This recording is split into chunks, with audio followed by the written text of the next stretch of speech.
Lumalamig na talaga ang panahon mga mima dito. I-tour ko kayo dito sa aking garden. Ito na yung mga bagong bulaklak. Mga annual yan. Padating ng aking father-in-law. So, kailangan nating magtanim-tanim. Malapit na mamulaklak ang bougainvillea. Ayan. May orange din ako dito. Tingnan mo. Ang orchids. Malamig na ang simoy ng hangin. May orchids din ako doon. Namumulaklak siya. At ang ating mga bougainvillea ay mamumulaklak na kasi nalagas na yung dahon. Tingnan nyo to.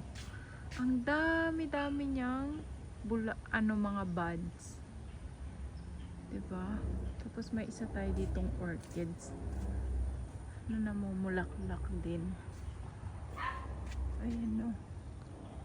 Hindi masyadong kita. Patapos na siya. Ang ganda ng araw today kasi hindi mainit, hindi rin pa ganun kalamig, pero masarap nang magtambay-tambay sa labas. So, namumulaklak na rin ang mga flowers. Yan lang ang ganap natin today. Ito naman yung mga bulaklak ko sa labas. Sa harap ito ng bahay. Ito inilabas ko na dati sa loob ng bahay yan. Ito yung gustong-gusto ko today. Itong parang ghost, parang orchid siya na maliliit. Mga annual to mga mima. Ayan o. Meron pa ako dito itong purple na to. Diba ang ganda niya? Tapos meron tayo dito. Tataniman ko pa ito. Kasi maglilinis muna. May maglilinis dyan sa bahay. Pressure wash. Tingnan nyo naman po oh. Ang ganda talaga. Ay. Dito ko lang kinukuha yung mga ginagawa-gawa ko na halaman. Tapos ito kagagawa ko lang nito today. Ayan. Diba? Gusto ko talaga maraming bulaklak. Tapos meron din dito. Etong mga orchids ko na to na mga mamumulaklak din yan. Tapos ito may mga maliliit pa. Matagal talagang lumaki yung mga annual eh. Actually, ang dami ko pang shopping na kailangan gawin. Kaso, ang problema, hindi pa nga tayo makabuelo ng pamimili ng mga bulaklak kasi kailangan pa munang hugasan itong bahay. 'Di ba?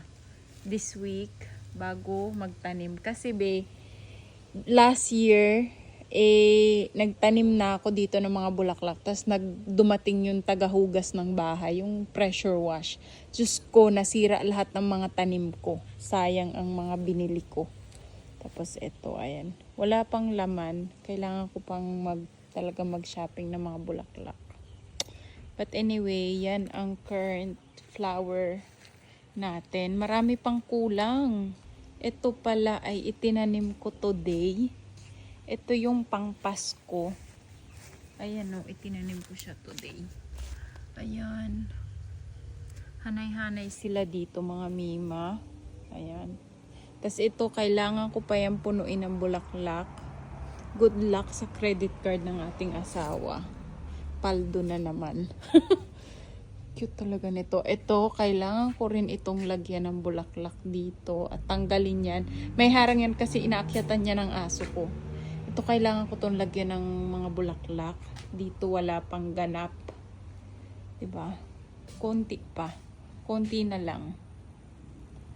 Diyos ko, ito ang eksena natin. Mag-i-impake na tayo today.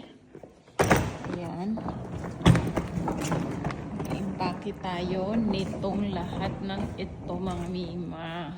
Kailangan na to ilagay lahat sa luggage.